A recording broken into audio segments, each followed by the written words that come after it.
समिती स्थापन झाली, ते म्हणतात की महिन्याभरात तो अहवाल येईल आणि त्यामध्ये काही नावं मला असं वाटतं उघड सगळ्या गोष्टी आहेत.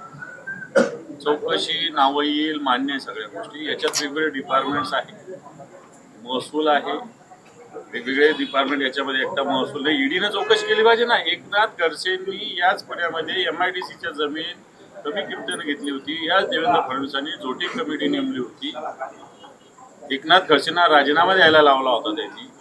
अजूनही त्याची चौकशी चालू आहे. मग अजितदादाला वेगळा न्याय का? पार्थ पवाराला वेगळा न्याय का? जो एकनाथ खडसेंना लावला तोच लावला पाहिजे. तशाच पद्धतीने चौकशी झाली पाहिजे. मी जर मला चोरीचा माल पकडलेला वापस पोलिसाला नेऊन देतो, गुन्हा रद्द होत नाही. साध्या भाषेत सांगायचं तर त्याच्यामुळे महसूल खातं कुठंतरी अजितदादाला वाचवतंय. ज्याला कुबड्या म्हणतायत, कुबड्या, कारण या सरकारची ही सवय आहे की कुबड्यांना बदनाम करायचं. उद्धवजी ठाकरे साहेब सगळ्या ठिकाणी बोलले, कुबड्यांना बदनाम करायचं आणि स्वतःच्या कानाखाली ठेवायचं. असा हा मला वाटतं बावनकुळेंचा किंवा महसूल खात्याचा असेल. मग हे नियम सगळ्यांना लावा ना. असेच नियम सगळ्यांना लावा, गावोगाव लावा ना. जे नियम पार्थ पवाराला लागू होतात ते नियम सगळ्यांना लावले पाहिजे.